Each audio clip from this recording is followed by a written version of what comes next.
Assalamualaikum warahmatullahi wabarakatuh. Alhamdulillahi rabbil alamin. Wa bihi nasta'in wa ala umri dunya waddin. Allahumma salli ala sayyidina Muhammadin wa ala alihi adada kamalillah wa kama yaliku bi kamalihi. Amma ba'du. Yang saya hormati kepada semua jajaran takmir masjid dari Masjid An-Nur, semoga selalu diberikan kesehatan oleh Allah Subhanahu wa taala, selalu diberikan kesemangatan oleh Allah untuk nasrul ilmi,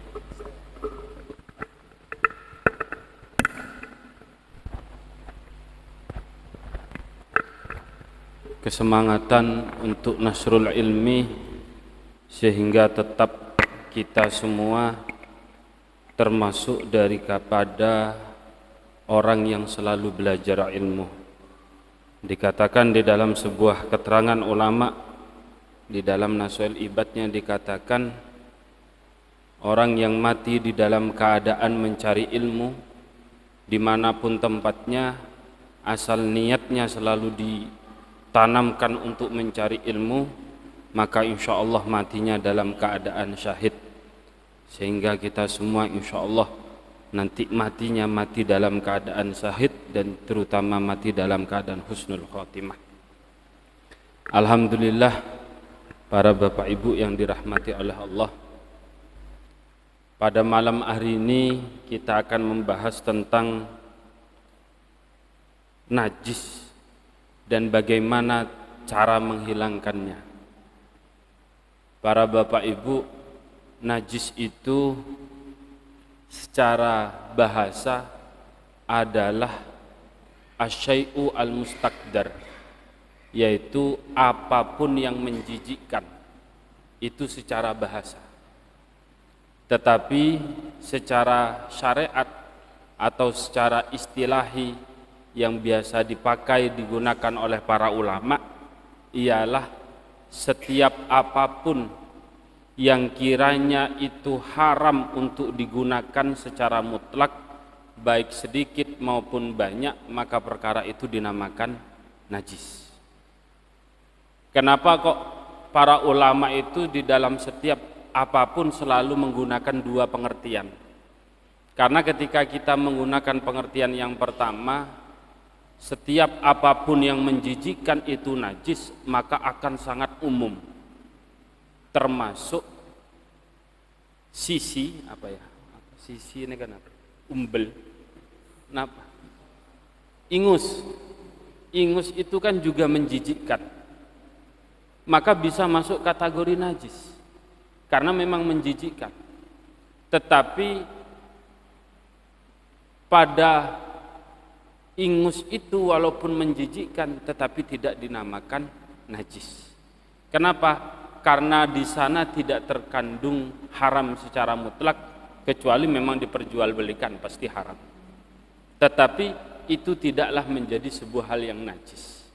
Sehingga para ulama selalu menggunakan dua bahasa di dalam pengertian.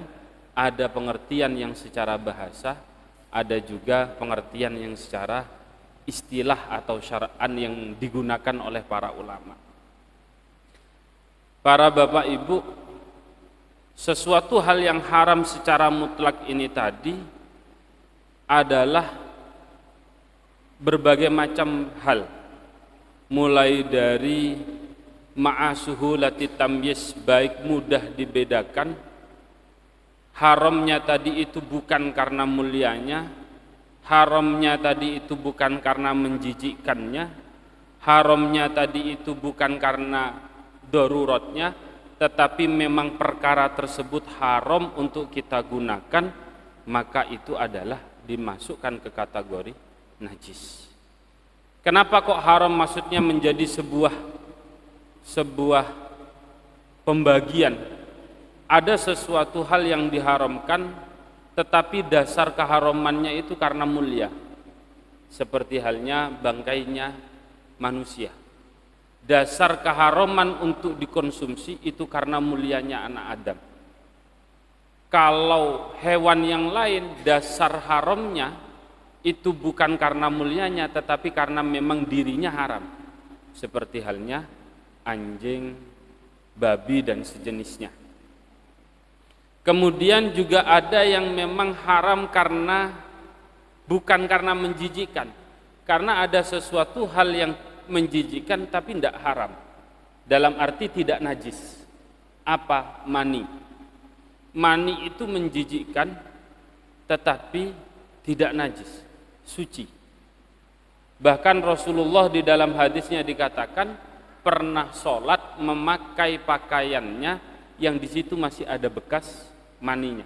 Tapi bekasnya tok. Bukan masih kental gitu, tapi bekasnya tok. Sunnahnya disiram saja, disiram pada perkara yang kena, itu sunnah. Tetapi pada dasarnya mani itu sendiri hukumnya tidak najis. Kemudian haramnya tadi itu bukan karena darurat, karena ada sebuah hal yang secara terpaksa, secara darurat, yang tadinya haram bisa menjadi tidak. Salah satunya ya mungkin seperti halnya bangkai. Bangkainya ayam yang tadinya haram karena memang tidak ditemukan penyembelihannya bagaimana, tetapi karena dalam kondisi tertentu maka ayam tersebut bisa saja halal. Halalnya tadi itu dalam kondisi terpaksa. Kadar halal boleh dimakannya bangkai itu adalah sewajarnya untuk mendapatkan kekuatan. Misal, ini hanya sebatas contoh. Misal kita sedang perjalanan di tempat yang lapang, seperti halnya mungkin di padang pasir, itu kan tidak mungkin ada yang jualan nasi padang, itu kan tidak mungkin. Di pertengahan perjalanan bekal sudah habis. Kekuatan sudah tidak punya kekuatan, tiba-tiba menemukan bangkai onta. Maka kita boleh memakan bangkai onta itu sebatas kebutuhan kita saja. Dalam arti begini, misal 200 atau 1 kilo dari tempat kita sudah kehabisan tenaga, itu ada warung misalnya, sudah ketahuan 1 kilo lagi ada warung, tapi kita mau berangkat mau jalan 1 kilo sudah tidak cukup. Kekuatannya sudah habis, maka kita boleh makan bangkai daripada onta tadi itu secukupnya untuk perjalanan 1 kilo. Misal cukupnya kalau ayam lah contohnya, misal kalau ayam itu secukupnya cuma 1 paha, maka ya 1 paha itu tidak boleh lebihnya menjadi haram. Itu untuk sesuatu hal yang tadinya haram karena najis tetapi bisa menjadi tidak najis atau tidak haram karena dalam kondisi tertentu. Karena dalam kondisi tertentu. Sehingga pengecualian pada penjelasan tadi itu menjadi tidaklah najis. Seperti apa contohnya? Mudah dibedakan pada dasarnya, tetapi dihukumi tidak haram untuk dimakan. Apa? Ulat. Ulat yang terdapat pada buah atau ulat yang terdapat pada keju itu halal dimakan asal tidak dipisahkan. Misalnya ulatnya sampean ambil, celupkan ke saus baru dimakan, nah itu haram. Tapi kalau dimakan seapel-apelnya tidak apa-apa. Kedua, apalagi yang tidak tampak, yang tampak saja untuk yang seperti itu masih ada pengecualian. Apalagi yang tidak tampak, misal kalau di sayur-mayur, di sayur-sayuran kayak sawi, kacang, itu kan biasanya di dalamnya ada ulat. Sudah dimasak enak, mau makan nyentong ternyata ada ulat. Itu tidak dihukumi najis. Kalau nanti dihukumi najis ya ruwet mulang lagi masak dari awal teman. Boleh dimakan tapi harus sak sayurnya. Jangan dipisahkan kayak tadi dicocol, apalagi digeprek gitu, jangan. Terus makan sudah sak buahnya. Kemudian dari halnya darah. Darah itu secara umum najis. Tetapi ada beberapa darah yang tidak najis. Seperti halnya susu. Susu itu kan dari darah, itu tidak najis. Kemudian susunya hewan yang halal dimakan, itu tidak najis. Kemudian salah satunya juga adalah, kalau bahasa Jawanya itu limpa. Limpa itu bahasa Jawa apa Indonesia? Limpa. Indonesia. Limpa itu juga terbuat dari gumpalan darah, itu juga tidak najis. Ada juga gumpalan darah yang tidak najis, itu adalah janin yang masih kecil. Karena itu berawal daripada mani. Mani mungkin 2 bulan, 3 bulan itu masih berbentuk gumpalan darah, itu tidak najis. Tetapi kalau itu darahnya keluar, maksudnya janinnya itu keluar, kalau sudah berumur 40 hari, maka wanita itu harus melakukan masa nifas. Itu sudah ada nifasnya. Padahal baru hamil 40 hari, 1 bulan setengah, keguguran. Dan yang keluar itu masih segumpal darah. Ketika dia keluar darah kala itu, maka darahnya sudah dimasukkan kategori nifas. Nifas paling sedikit lahdoh, yaitu cuma 1 tetes, paling banyaknya 60 hari. Umumnya 40 hari, banyaknya 60 hari. Itu sudah termasuk adalah dikategorikan janin kalau sudah umur 40. Tetapi kalau masih di bawah 40 keluar darah, bukan dimasukkan kategori nifas, tapi kalau waktunya haid maka darahnya dimasukkan kategori haid. Itu nanti di bab haid, nifas dan istihadah kita bahasnya. Para bapak, para ibu, selanjutnya adalah apa saja yang najis itu. Yang pertama adalah wa kullu ma'in kharaja minas sabilaini najsun. Apapun yang keluar dari 2 jalan, yaitu dubur sama kubul, itu dimasukkan kategori najis kecuali mani. Mani itu tidak dikategorikan najis karena berdasarkan hadis Nabi yang tadi saya bacakan itu. Itu maninya ini adalah mani yang dihasilkan dari anak Adam dan hewan yang halal dimakan. Untuk hewan yang haram dimakan itu maninya mani najis. Seperti halnya air maninya anjing, babi, atau anak hasil dari keduanya. Anak hasil dari keduanya itu bervariasi. Bisa saja dari anjing sama anjing, atau babi sama babi, atau anjing sama babi, babi sama anjing, atau bahkan kalau kita menggunakan hukum yang tertinggi, manusia sama anjing, maka anaknya bermasalah. Atau kambing sama anjing, maka anaknya itu nanti ditafsil.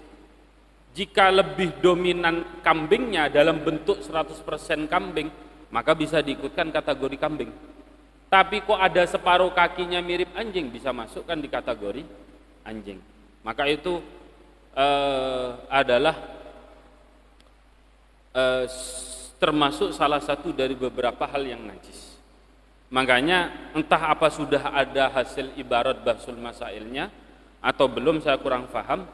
Sekarang kan ilmu kedokteran itu mengembangkan bagaimana kalau transplantasi hati dari babi kepada manusia. Itu bagaimana hukumnya? Sama sebelum tak paham. Apakah itu sudah ada hasil bahsunya atau tidak? Mungkin dengar hukumnya, Pak. Itu kan sudah dilakukan uji coba untuk agar transplantasi hatinya babi bisa cocok dengan manusia. Ini kalau jadi hukumnya bagaimana? Karena termasuk terobosan daripada ilmu kedokteran.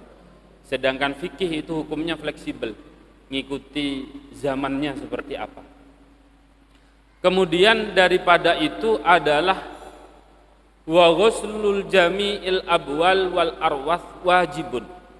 Membasuh seluruh hal yang najis, yaitu daripada kencing maupun kotoran, itu hukumnya wajib kecuali beberapa hal. Seperti halnya kencingnya anak kecil, yang anak kecil tadi itu masih belum makan apapun kecuali susu, masih belum kemasukan makanan apapun kecuali susu. Makanan tadi di sini itu dibatasi adalah makanan yang termasuk makanan kekuatan untuk si bayi itu. Misal sudah masuk kategori bubur sun, itu kan sudah menjadi tambahan kekuatan untuk si bayi, maka ketika kencing maka sudah harus layaknya dewasa. Kencingnya itu terbagi menjadi dua. Kalau bayinya laki-laki maka cukup diginikan, itu apa? Diciprati kalau bahasa Jawanya. Indonesianya apa ya? Dipercikan. Cukup diperciki air, dilap, suci sudah. Tetapi kalau bayinya perempuan atau khunsa, itu tetap harus disiram. Katanya baunya lebih bau amis anak perempuan daripada anak laki-laki, sehingga perlakuannya berbeda walaupun kondisi bayinya sama. Jadi harus dipercikkan kalau yang laki-laki, kalau yang perempuan harus disiram. Siramnya tadi itu tidak harus mengalir.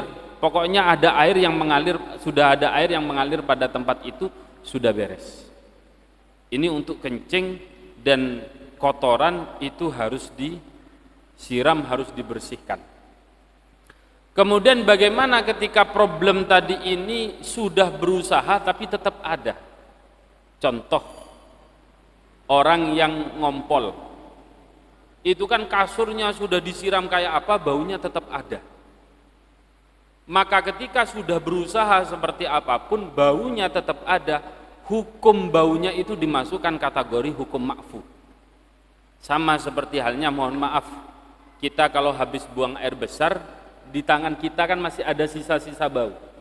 Di sabun kayak apa kadang masih ada.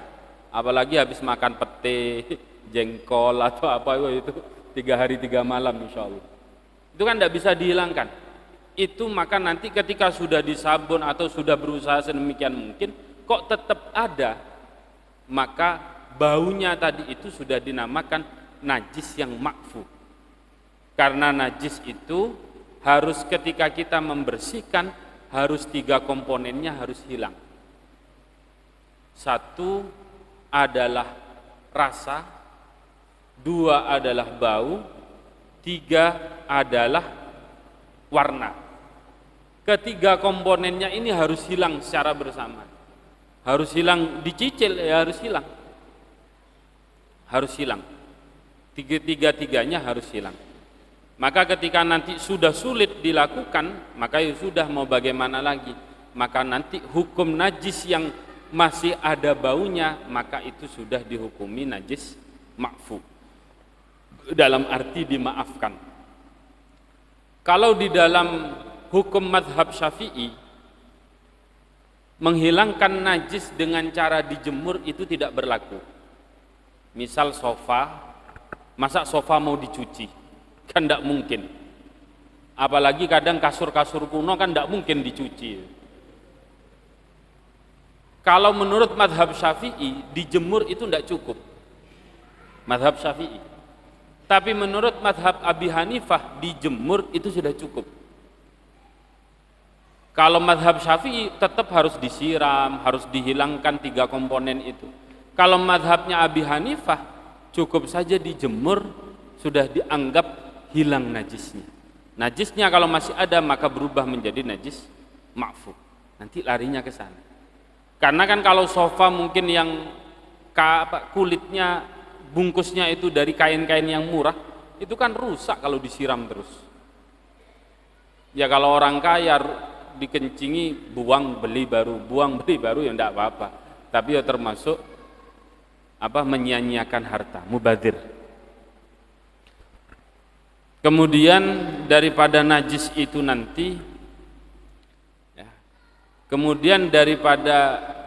itu nanti terbagi lagi menjadi macam-macamnya najis. Itu ada yang dari secara hukmiyahnya, ada najis secara hukumnya itu mughalladah, mutawassithah sama mukhaffafah. Dari segi bentuknya itu ada nanti najis ainiyah sama najis hukmiyah. Kita bagi secara awal yaitu najis ainiyah sama hukmiyah. Najis ainiyah itu adalah najis-najis yang ada bentuknya, seperti halnya kencing itu ada bentuknya. Kemudian air besar itu juga ada bentuknya. Maka ketika najisnya berbentuk ainiyah, jadikan dulu hukmiyah, maka dibersihkan. Karena kalau tidak dijadikan hukmiyah, maka najis semua. Misal di masjid ini ada temiceng lah. Pada umumnya kan pasti ada kotorannya cicak. Itu kalau masih ada kotorannya cicak, kemudian kita siram ikut sama kotorannya, di mana air itu sampai, disitulah najis itu sampai. Maka ketika najis itu sampainya seluruh masjid, maka seluruh masjid najis karena masih ada ainiyahnya. Tetapi kalau kotoran cecaknya tadi itu kita ambil terlebih dahulu, kita buang. Kemudian kalau orang-orang kalau di pondok-pondok biasanya prakteknya itu pakai kalau kotorannya sudah kering misalnya, sudah awalnya basah terus kering, itu kan pasti ada bekas. Biasanya prakteknya anak-anak pondok itu pakai bata. Pakai batu bata, dihancurkan, kemudian digosok-gosok, itu akan hilang, bau-baunya akan hilang. Jadi bentuknya hilang, baunya hilang. Jangan asal diambil tok, tapi kalau ada bekasnya itu masih masih ainiyah. Jadi harus dihilangkan itu-itunya. Kemudian batanya tadi itu diambil lagi pakai, kalau anak pondok biasanya pakai daun, pakai kertas, pokoknya apalah. Kalau mungkin di masjid kalau ada sapu ya dicikrak begitu, dibuang. Ketika sudah tidak ada bentuk daripada najis, maka disiram, tidak usah sampai mengalir. Cukup disiram sesendok itu sudah bisa merubah, sudah bisa suci. Satu gelas terlalu banyak, sesendok saja sudah cukup. Kemudian dilap, suci sudah. Tetapi kalau masih ada bekasnya disiram, ya najis semua. Problem malah menjadi bermasalah. Jadi ketika ainiyah, jadikan dulu hukmiyah. Ketika sudah hukmiyah, tinggal dialiri air sedikit, kemudian dilap, selesai. Tidak dilap pun airnya sudah suci. Kemudian termasuk najis-najis ain yang mungkin perlu saya bahas adalah ketika kita menyuci pakaian menggunakan mesin cuci. Ketika kita menggunakan mesin cuci, itu kan mesin cuci ada berbagai macam klasifikasinya. Ada yang wattnya dikit, itu airnya dikit. Ada yang wattnya besar, airnya mancurnya ya deras. Maka itu menjadi bermasalah ketika mesin cucinya itu tadi airnya sedikit. Maka itu bermasalah. Ketika airnya banyak, maka sungguh aman buat kita.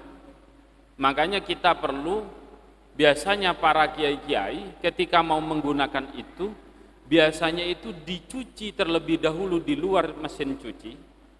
Jadi ada kotoran ditaruh di timba, disiram terus sampai airnya meluap, diambil, diperes, itu sudah suci. Asal airnya yang masuk ke timba, bukan di timba ada air, bajunya kita yang najis dimasukkan, najis semua. Tetapi kalau baju yang najis ada di timba, kemudian kita siram sampai ember, sampai tumpah, maka kondisi bajunya yang di dalam itu sudah berubah menjadi suci. Asal najisnya tadi tetap najis hukmiyah. Kalau ada ainiyahnya ya tetap dibuang. Tidak bisa kalau main siram gitu, misal kayak popoknya bayi, kemudian sampai tumpah, sudah dipopoki sampai tumpah ke katoknya, ya. Kemudian di situ masih ada kotorannya, ya dibersihkan dulu, dihilangkan dulu. Tetap jadikan hukmiyah dulu. Dari yang ada bentuknya dihilangkan, baru disiram menjadi ainiyah sudah. Maka kemudian setelah disucikan seperti itu, baru dimasukkan ke mesin cuci, dikasih deterjen dan seterusnya, dicuci seperti halnya biasanya. Itu lebih aman untuk kita. Itu lebih aman.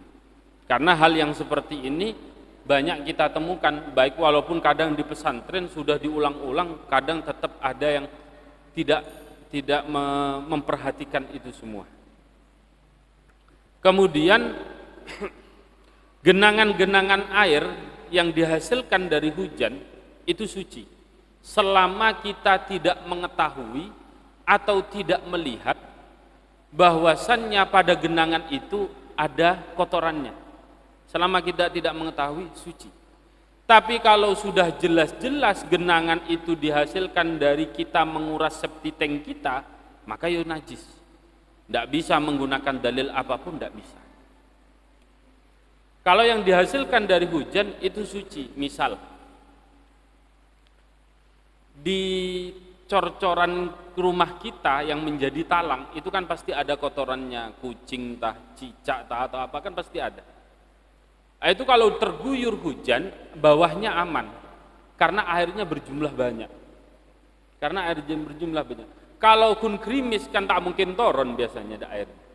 Kalau cuman gerimis tidak mungkin turun. Paling turun cuman mengalir kayak kecil begitu. Tapi kalau sudah deras itu aman. Itu aman. Jadi pada dasarnya, selama kita mengetahui atau melihat secara jelas di situ ada najisnya, maka itu dihukumi najis. Selama hal di situ tidak diketahui ada bentuk najisnya, maka dianggap tidak najis. Itu adalah sesuatu hal yang mudah di dalam hukum najis seperti itu. Yang penting kita teliti di dalam bagaimana cara membersihkan dan seterusnya. Kemudian pada najis mughalladah, mukhaffafah dan mutawassithah, itu saya kira sudah kita paham semua klasifikasinya. Pada najis mukhaffafah itu seperti halnya kencingnya anak bayi tadi itu. Yang najis mutawassithah pada kategori kencingnya kita. Pada najis mughalladah pada kategori hewan-hewan yang haram dan najis. Karena ada hewan itu yang haram dimakan tapi tidak najis. Buaya itu kan haram dimakan tapi tidak najis dia. Maka mani daripada buaya itu suci. Yang tidak suci itu haram dimakan dan kondisinya memang najis, ya kayak anjing, babi dan seterusnya. Itu tertuang jelas di dalam kitab Taqriratus Syadidah karyanya Habib Zain bin Smith kalau nggak salah. Kemudian hal-hal perkara masalah najis-najis yang dimakfu di dalam kitab Taqriratus Syadidah itu terbagi menjadi 4 hal. Ada najis yang dimakfu di dalam pakaian dan air. Ada lagi najis yang makfu di pakaian tapi tidak di air. Ada lagi najis yang makfu di air tapi tidak di pakaian. Ada lagi najis yang tidak dimakfu secara mutlak. Jadi ada 4 klasifikasi hukum pembagian najisnya. Kalau yang dimakfu secara pakaian dan air adalah pakaian sama air adalah sesuatu hal yang tidak ditemukan ujungnya. Maksud ujungnya itu tidak ditemukan asalnya. Contoh lalat. Lalat itu tidak tahu kan menceloknya kemana saja. Tapi kan kalau masuk ke dahi kita kan tidak apa-apa. Kita itu sholatnya masih tetap aman. Ke baju kita sholatnya tetap aman. Karena kita tidak bisa menandai mana lalat yang tadinya dari kandang sapi, mana lalat yang tadinya dari pasar, kita tidak tahu. Kita tidak tahu. Itu adalah sesuatu hal yang dimakfu. Kemudian yang kedua adalah sesuatu hal yang dimakfu pada pakaian tetapi tidak pada air. Apa? Darah yang sedikit. Darah yang sedikit. Itu kalau berada di pakaian kita, itu bisa ma'fu, seperti darahnya nyamuk. Sholat keplek, ma'fu. Atau ketika kita sholat, gatel. Kalau anak pondok itu kan biasanya, kalau belum gatel-gatel dianggap belum diterima jadi santri biasanya. Itu kan pas sholat ya garuk-garuk. Itu kalau ada nanahnya yang keluar, terkena pakaian asal sedikit, maka itu adalah sesuatu hal yang dimakfu. Tetapi itu berlaku kepada pakaian, kalau di dalam air tidak berlaku. Maksudnya walaupun darahnya sedikit kok netesnya ke air, airnya tetap dikategorikan najis. Saya tidak membahas airnya sedikit atau banyak, pokoknya najis gitu aja dulu. Kemudian ada yang tidak dimakfu, ada najis yang dimakfu di dalam air tetapi tidak di pakaian. Seperti halnya permasalahan semut. Bangkai itu kan semuanya najis. Tetapi ada bangkai yang dikategorikan tidak najis, adalah bangkai yang tidak memiliki darah. Seperti halnya semut. Semut tidak punya darah. Mati, masuk ke air, airnya tetap suci. Airnya tetap suci. Kemudian kalau menggunakan hukum beratnya, itu adalah, tapi kalau bangkainya semut berada di baju kita bawa untuk sholat, maka baju kita menjadi najis. Ini pakai hukum beratnya seperti itu. Kalau hukum yang agak ringan, bisik-bisik sajalah. Ini hukum beratnya seperti itu. Begitu juga ma'fu itu adalah lalat. Lalat itu yang hukumnya yang mati di mana? Di gelas, mati di air. Mati di air, bedakan sama contoh yang pertama ya.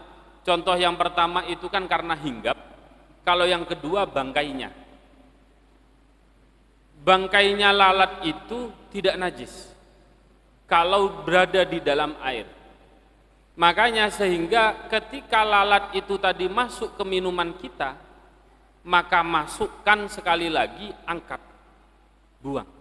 Karena lalat itu memiliki dua hal yang istimewa, satu sayapnya membawa penyakit, satu sayapnya membawa obat.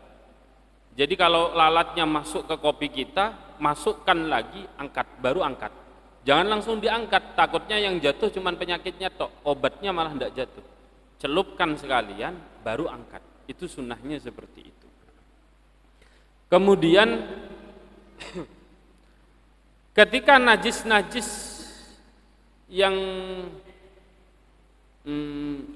najis-najis yang dimakfu tadi itu, ya, najis-najis yang dimakfu tadi itu, maka wadahnya tidaklah dinamakan najis, tidaklah dinamakan najis. Kemudian bangkai-bangkai yang tidak najis itu ada 3. Ada bangkainya belalang, ada bangkainya ikan, ada bangkainya manusia. Itu tidak najis. Walaupun secara umum bangkai itu hukumnya najis. Kemudian klasifikasi seterusnya adalah tempat-tempat yang habis, yang dimasukkan ke kategori mughalladah, perkara yang terkena najis-najis mughalladah, itu pensuciannya adalah dengan cara 7 kali basuhan, 1 kalinya dicampur dengan debu. Jadi ada 6 basuhan air, 1-nya debu. Jadi debunya ditaruh di awal atau di tengah, monggo, ya jangan di akhir. Kalau di akhir kan tetap kotor nanti. Tetap kotor. Pembasuhan yang dinilainya ganjil itu ketika selesai pada bilangan genap, misalnya bilangan 7. Bilangan 7 ternyata baunya mungkin masih ada. Kemudian dibasuh lagi kepada basuhan yang ke-8, ternyata baunya sudah hilang, maka basuhlah sekali lagi biar tetap ganjil, menjadi basuhan 9. Maka memang di dalam setiap kali basuhan apapun disunahkan berupa bentuk ganjil dan seterusnya. Kemudian ketika kita melihat anjing memasukkan di dalam satu wadah ember, kemudian anjing tadi itu mengangkat kepalanya, kita tidak melihat mulutnya itu kondisi basah, dan kita tidak tahu apakah anjing tadi itu menjilati wadah tersebut atau tidak, maka hukum wadahnya adalah suci, asal mulutnya kering. Tapi kalau diangkat kok basah, jilat atau tidak jilat, maka sudah dihukumi najis. Kemudian terakhir untuk penutup pada bab najis, tidak semua hewan yang najis itu tidak boleh dipelihara. Anjing itu boleh kita pelihara dengan beberapa macam klasifikasinya. Salah satunya kita jadikan penjaga rumah, salah satunya lagi kita jadikan untuk anjing pelacak, salah satunya lagi kita jadikan untuk anjing berburu. Itu adalah bagian-bagian yang boleh kita rawat. Kalau babi, mulai dari aslul khilqahnya sudah tidak bisa. Itu ndak ada klasifikasinya. Dibuat jaga rumah ndak mungkin karena dia mageran. Karena sifatnya babi malas. Dia mageran. Disuruh berburu, apalagi berburu ndak mungkin. Disuruh ngapain ndak mungkin.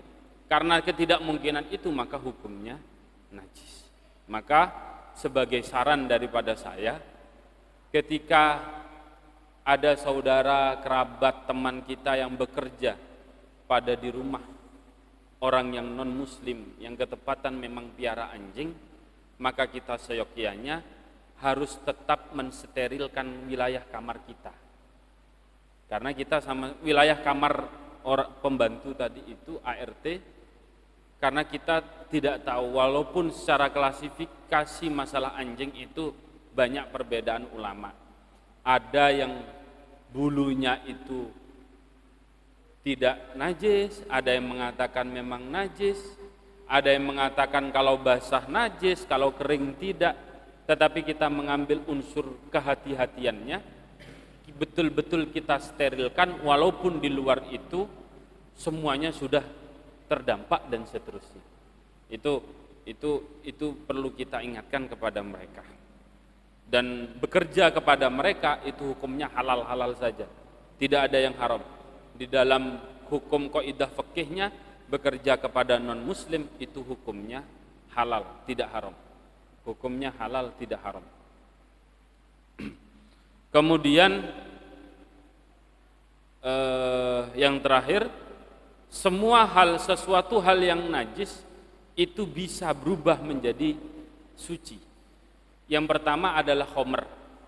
Khomer ketika dijadikan cuka, maka itu jadi suci.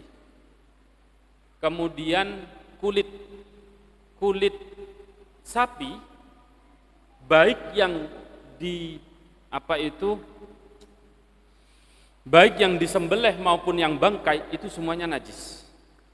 Tetapi kalau sudah disamak, istilahnya didibang, dibersihkan, lebih-lebihnya hanya murni kulitnya saja, menjadi suci. Kayak beduk-beduk, terus alat rebana, itu semuanya kan berasal dari kulit, itu menjadi suci. Jadi dari najis bisa berubah menjadi suci ketika dilakukan seperti itu tadi. Kemudian sesuatu hal yang pada hayawan ya, seperti halnya sesuatu hal yang berbentuk hayawan, seperti halnya tadi itu ulat kadudi, seperti halnya ulat. Kalau bahasa Jawanya itu bukan ulat pada umumnya, tapi kalau bahasa Jawanya adud itu set itu kan ulat-ulat yang ada di buah-buahan, bukan ulat bulu itu sampean. Itu bukan termasuk yang halal, tapi itu termasuk yang haram. Kemudian eh, ya tadi ada berapa klasifikasi? Ada 3. Khomer ketika menjadi cuka dengan sendirinya, bangkai yang kulit bangkai yang setelah disamak, kemudian sesuatu hal yang berupa dari hayawan, masoro hayawanan. Kemudian semua bulu bangkai itu najis. Semua bulu bangkai itu najis, kecuali bulu-bulu yang dimuliakan seperti halnya bulunya anak Adam, itu tidak najis. Kalau bulunya itu tadi mati karena bangkai, maksudnya karena tidak disembelih secara syariat hewannya. Tapi kalau disembelih secara syariat maka tidak najis. Kalau potongan manusia, mungkin potongan tangan itu habis kena gergaji atau apa, itu bangkai tetap tidak dikategorikan najis. Ya mungkin itu daripada penjelasan tentang najis dan cara-cara menghilangkan, seperti halnya ketika najisnya ainiyah maka rubahlah menjadi hukmiyah. Ketika najisnya dan najis terbagi menjadi 3, mulai dari mughalladah, mutawassithah dan mukhaffafah dengan contohnya masing-masing, dan bagaimana cara kita menyikapi keduanya. Kemudian hal-hal yang dari najis bisa menjadi suci karena dalam kondisi-kondisi tertentu itu adalah sesuatu hal yang bisa saya sampaikan. Kemudian minyak misik, ya, saya tambahi terakhir, minyak misik itu kan berasal daripada kijang, ya. Darahnya kijang kalau nggak salah. Itu wangkilabu dami dobiyati miskan, berubahnya darahnya kijang berubah menjadi misik, itu juga menjadi tidak najis. Kalau darahnya najis tapi ketika sudah berubah menjadi minyak misik itu menjadi tidak najis. Di sini diklasifikasikan oleh Habib Zain bin Sumit di dalam Takriratus Syadidahnya, hukum-hukumnya rambut seluruh hewan. Yang pertama, rambut hewan yang dimakan setelah terpisah itu hukumnya suci. Kemudian yang kedua, rambutnya hewan yang tidak bisa dimakan setelah terpisah itu hukumnya najis. Kalau sedikit rambutnya, kalau sedikit itu yu'fa, diampuni. Kalau nanti rambutnya banyak, wa yu'fa an kasirihi fi haqqil qassosi warraqibi lil masyaqqatil ihtirazi minhu. Kalau nanti berjumlahnya banyak dan sulit untuk dihilangkan, maka itu najis, tapi najisnya dikategorikan najis yang ma'fu. Kalau kucing kan sulit, maksudnya nempel di karpet, nempel di sofa atau apa, dan mau dipilihi satu-satu juga sulit. Disiram kayak apapun juga sulit. Dipakai apa itu? Penyedot debu itu kan juga tidak bisa. Bisa tapi sangat sulit juga. Maka itu nanti dimasukkan ke kategori najis yang ma'fu. Kemudian yang ketiga, kalau bulunya hewan yang tidak bisa dimakan tetapi belum terpisah, berarti masih ada di hewan tersebut, maka hukum bulunya itu mengikuti hukum hewannya. Kalau hewannya najis, najis. Kalau hewannya tidak najis, maka tidak najis. Seperti halnya kucing, hewannya haram, tetapi tidak najis. Secara bentuk kucingnya kan tidak najis. Maka nanti ketika selama bulunya masih nempel ke kucingnya berarti bulunya dihukumi suci.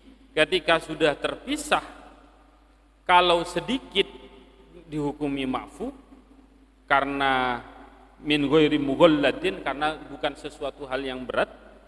Kemudian kalau sangat banyak maka itu nanti dihukumi ma'fu karena limasyaqqatil ihtirazi anhu, karena sulit untuk menghindari daripada bulu tersebut.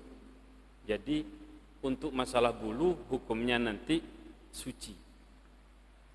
Kemudian masalah darah tadi ya. Klasifikasi darah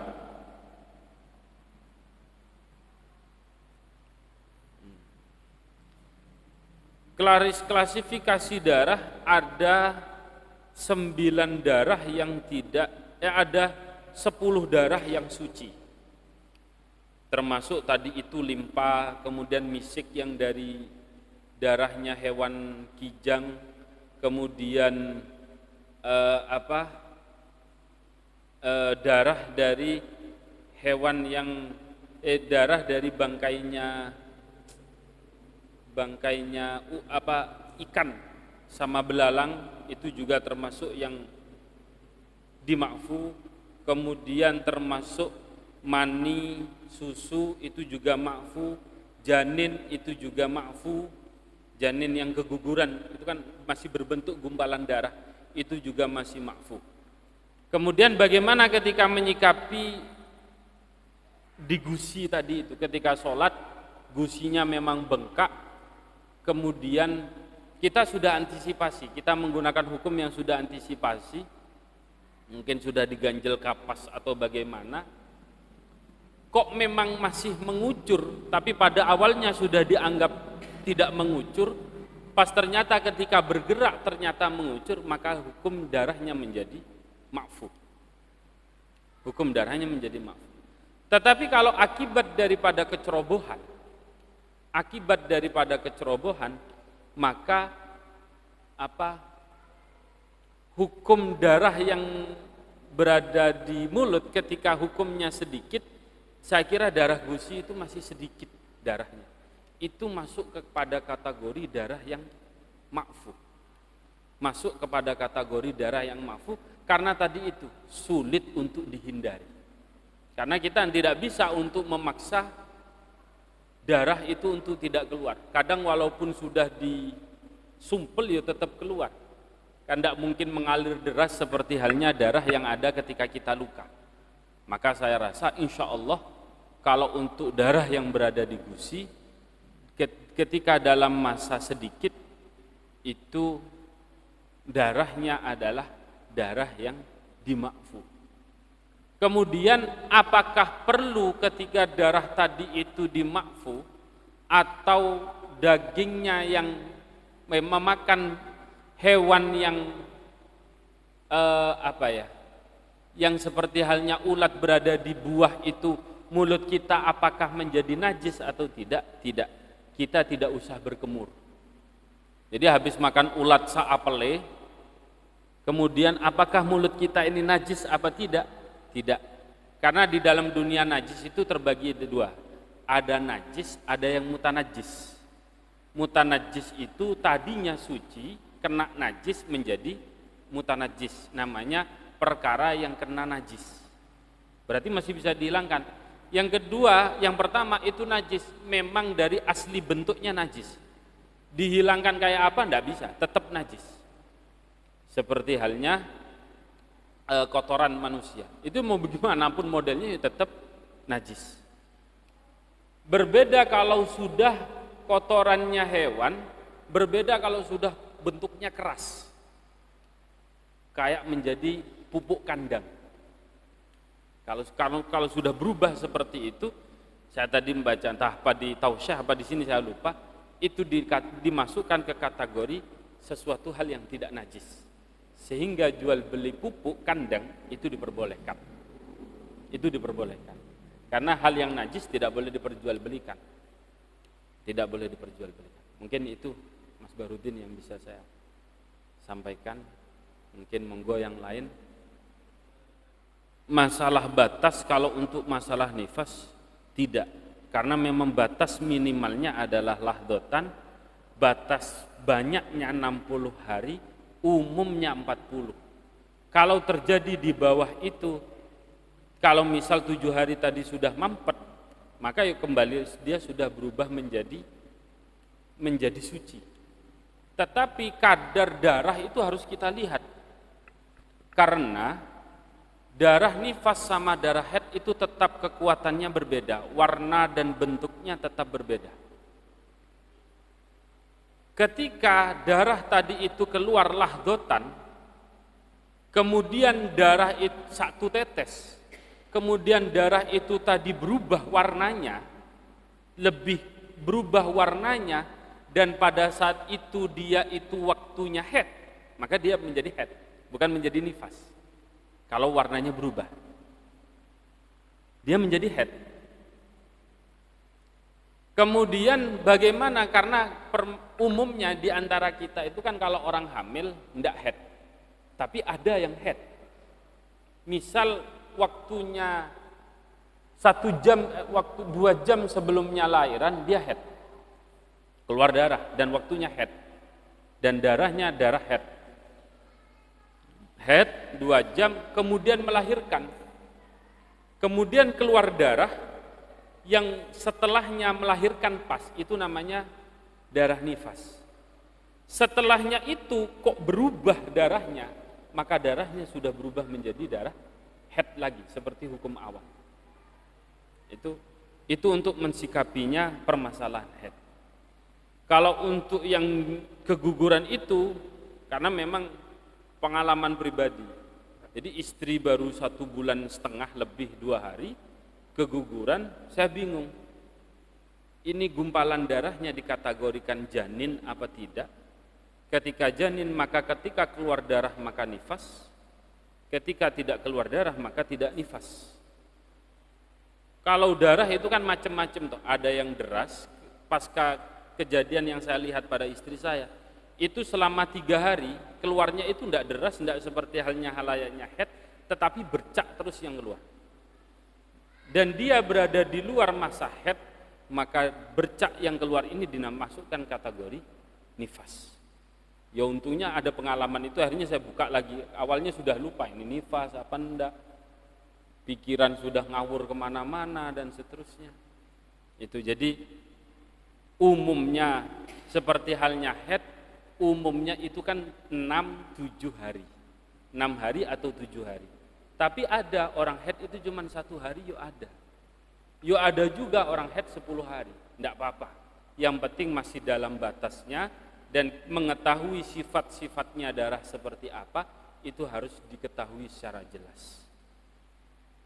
Darah haid 15 hari, darah yang kuat 1 hari, warnanya merah kehitaman.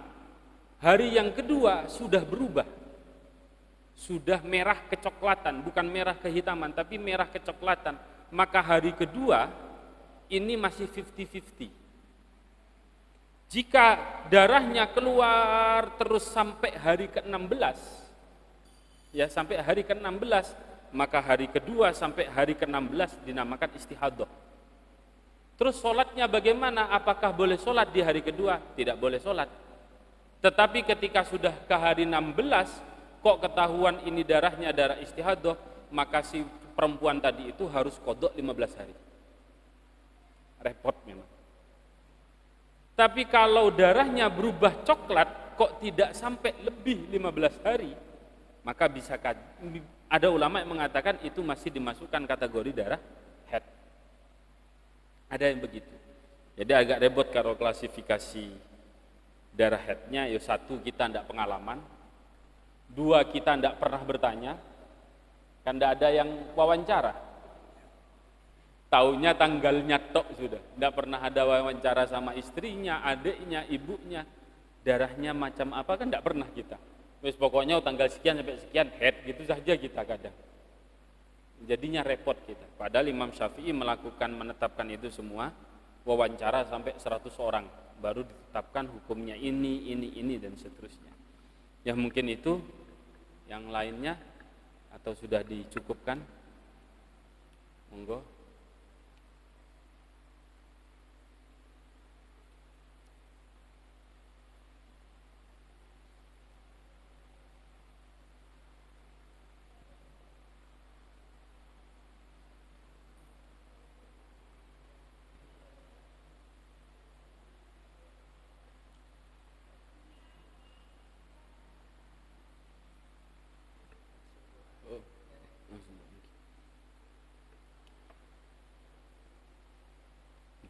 hasil apa nanti?